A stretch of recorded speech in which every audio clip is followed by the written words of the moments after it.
यह सीडीपी बाल विकास व शिक्षा शास्त्र के टॉप 500 प्रश्नों की सीरीज का चौथा वीडियो है। इसके पहले 3 वीडियो अपलोड कर दिया गया है। यदि आपने नहीं देखा है तो प्ले लिस्ट में जाकर देख सकते हैं या उसका लिंक डिस्क्रिप्शन में दे दूंगा, आप वहां से भी देख सकते हैं।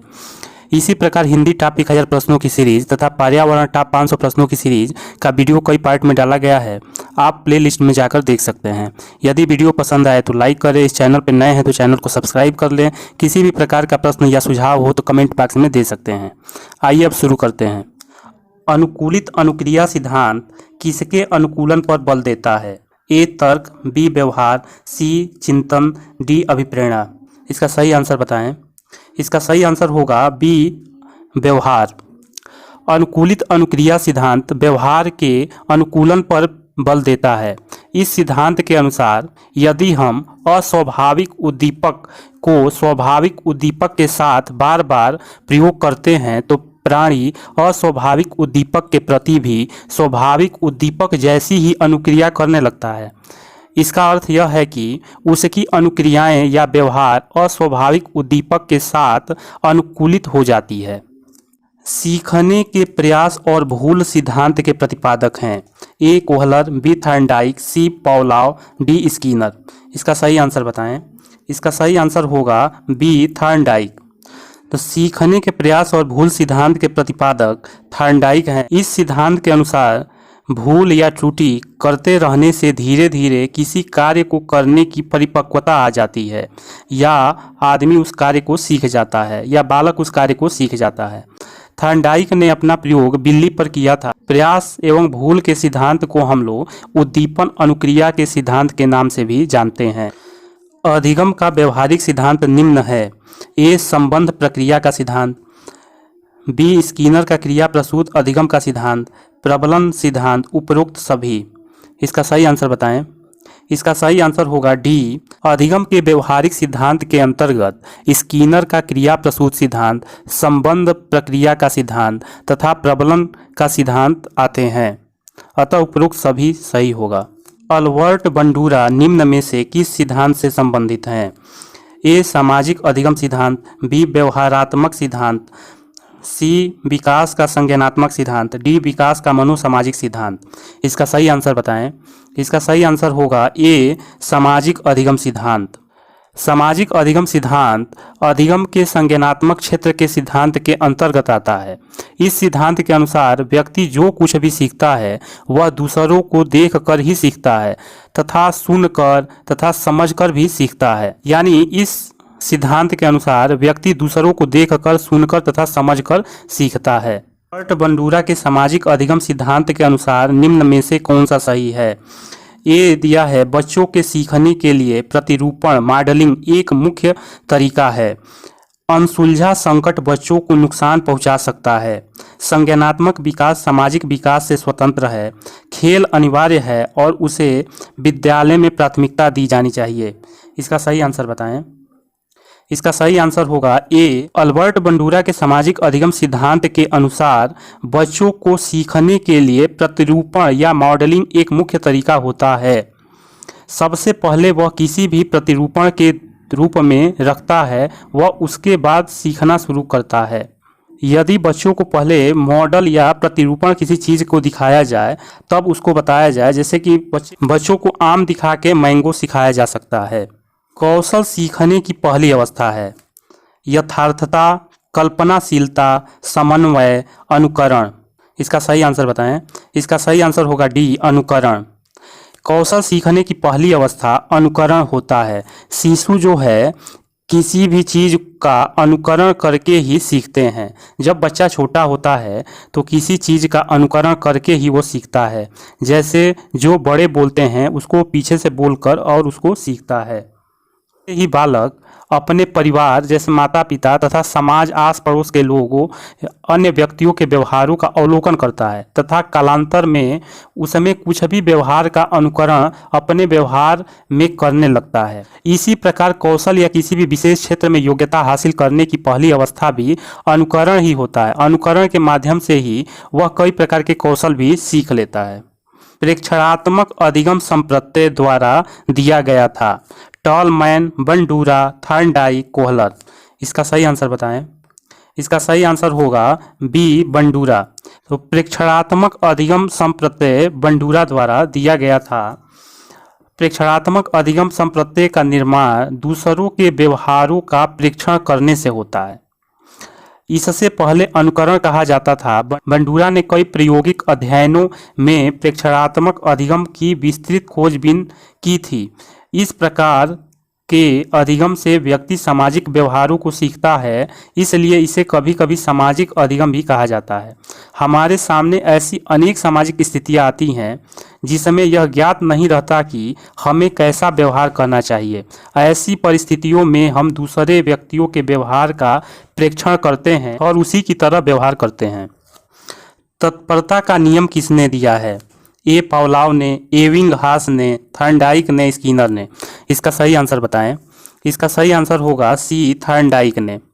थॉर्नडाइक द्वारा सीखने के नियम का प्रतिपादन किया गया था। सीखने के 3 नियम बताए गए थे।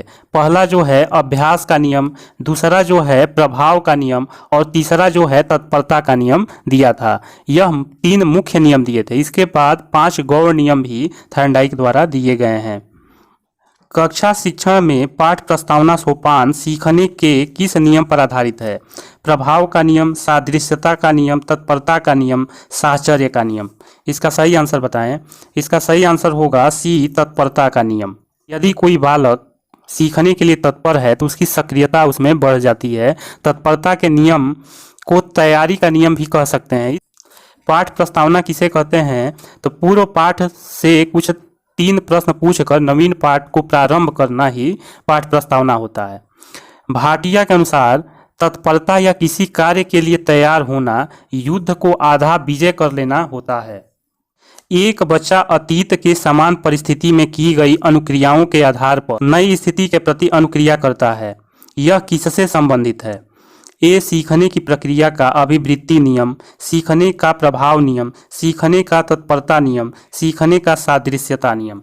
इसका सही आंसर बताएं। इसका सही आंसर होगा डी सीखने का सादृश्यता नियम। एक बच्चा अतीत की समान परिस्थिति में की गई अनुक्रिया के आधार पर नई स्थिति के प्रति अनुक्रिया करता है। यह जो है सीखने का सादृश्यता नियम पर आधारित है। सीखने का सादृश्यता नियम के अनुसार एक बच्चा किसी नवीन परिस्थिति या समस्या के उपस्थित होने पर उससे मिलती जुलती अन्य परिस्थिति का स्मरण करता है जिसे वह पहले भी अनुभव कर चुका है। वह उसके साथ वैसी ही प्रतिक्रिया करेगा जैसे कि उसे पहली परिस्थिति या समस्या के साथ की थी। सीखने के नियम दिए हैं पावलोव ने, स्किनर ने, थॉर्नडाइक ने, कोहलर ने। इसका सही आंसर बताएं। इसका सही आंसर होगा सी थॉर्नडाइक ने। तो ईएल थॉर्नडाइक ने अधिगम के 3 मुख्य नियम तथा 5 गौण नियम दिए थे। मुख्य नियम 3 और गौण नियम 5। तो अभ्यास का नियम, प्रभाव का नियम और तत्परता का नियम, यह 3 नियम होते हैं। और गौण नियम होते हैं बहु अनुक्रिया का नियम, मनोवृत्ति का नियम, आंशिक क्रिया का नियम, सादृश्यता का नियम, साहचर्यात्मक रूपांतरण का नियम। यह 5 गौण नियम है। इनमें में से कौन सा कथन सीखने की प्रक्रिया की विशेषता नहीं मानना चाहिए? शैक्षणिक संस्थान ही एकमात्र स्थान है जहां अधिगम प्राप्त होता है। सीखना एक व्यापक प्रक्रिया है। सीखना लक्ष्योन्मुखी होता है। अनअधिगम भी सीखने की प्रक्रिया है। इसका सही आंसर बताएं। इसका सही आंसर होगा ए केवल शैक्षणिक संस्थान ही ऐसा नहीं है जहां की अधिगम बच्चा प्राप्त कर सकता है। इसके बाद जो है सीखना एक व्यापक प्रक्रिया है, यह भी सही है। सीखना लक्ष्योन्मुखी होता है, यह भी सही है। अन्य अधिगम भी सीखने की प्रक्रिया होती है, यह भी सही है। इसमें गलत है केवल शैक्षणिक संस्थान ही एकमात्र स्थान है जहां अधिगम प्राप्त होता है, यह गलत है। अतः यही सही उत्तर होगा, यहाँ नहीं पूछा है। निम्नलिखित में से कौन सा विकल्प अधिगम के संबंध में सही नहीं है? यहाँ भी पूछ रहा है, नहीं है। अधिगम समायोजन है, अधिगम सिर्फ ज्ञान प्राप्ति है, अधिगम विकास है, अधिगम परिपक्वता है। तो इसका सही आंसर होगा बी, अधिगम सिर्फ ज्ञान प्राप्ति नहीं होता है। इसमें यही गलत है, इसमें नहीं पूछा था। तो अधिगम जो है समायोजन भी होता है, अधिगम विकास भी होता है, अधिगम परिपक्वता भी होता है। तो यह तीनों सही है, केवल गलत बी है, यही सही आंसर होगा। सुरेश सामान्य रूप से शांत कमरे में अकेले पढ़ना चाहता है, जबकि मदन एक समूह में मित्रों के साथ पढ़ना चाहता है। में भिन्नता के कारण है। ए मूल्यों, अभिक्षमता, अधिगम शैली, परावर्तकता स्तर। इसका सही आंसर बताएं। इसका सही आंसर होगा सी, अधिगम शैली। व्यक्तिगत भिन्नता के कारण प्रत्येक व्यक्ति की रुचि मनोवृत्ति अलग अलग होती है, इसलिए कोई व्यक्ति शांत वातावरण में पढ़ना चाहता है जबकि कोई अपने साथी मित्रों के साथ पढ़ना चाहता है या समूह में पढ़ना चाहता है। तो दोनों प्रकार के व्यक्तियों में अधिगम शैली में अंतर होता है। तो इसका सही आंसर होगा अधिगम शैली। क्षमता में वह सापेक्ष अस्थायी परिवर्तन जो प्रचलित अभ्यास का परिणाम होता है उसे क्या कहते हैं? ए अधिगम, बी अभिप्रेरणा, सी अभिवृत्ति, डी अभिक्षमता। इसका सही आंसर बताएं। इसका सही आंसर होगा अधिगम। सीखना या अधिगम एक ऐसी प्रक्रिया होती है जिसके द्वारा अभ्यास के फलस्वरूप व्यवहार में अपेक्षाकृत अस्थायी परिवर्तन होता है। अधिगम अनुभव और प्रशिक्षण के परिणाम स्वरूप व्यवहार में परिवर्तन है। यह कथन किनके द्वारा दिया गया है? ए दिया है गेट्स व अन्य के द्वारा, मोर्गन और गिलीलैंड द्वारा, स्किनर के द्वारा, कॉर्नबैक द्वारा। इसका सही आंसर बताएं। इसका सही आंसर होगा ए, गेट्स व अन्य द्वारा। अधिगम अनुभव और प्रशिक्षण के परिणाम स्वरूप व्यवहार में परिवर्तन है, यह गेट्स और अन्य के द्वारा दिया गया है। बालक की प्रथम पाठशाला है? ए परिवार, बी समाज, सी गांव, डी विद्यालय। इसका सही आंसर बताएं। इसका सही आंसर होगा ए परिवार। बालक की प्रथम पाठशाला परिवार होता है। बालक सबसे पहले अपने माता पिता तथा परिवार के द्वारा ही सीखता है, अतः बालक की प्रथम पाठशाला परिवार होता है। बालक का विकास परिणाम है वंशानुक्रम, वातावरण, वंशानुक्रम तथा वातावरण की अंतः प्रक्रिया, आर्थिक कारणों का। इसका सही आंसर बताएं। इसका सही आंसर होगा सी, वंशानुक्रम तथा वातावरण की अंतःक्रिया का। बालक का विकास बालक के वंशानुक्रम तथा उसके वातावरण की अंतःक्रिया का परिणाम होता है।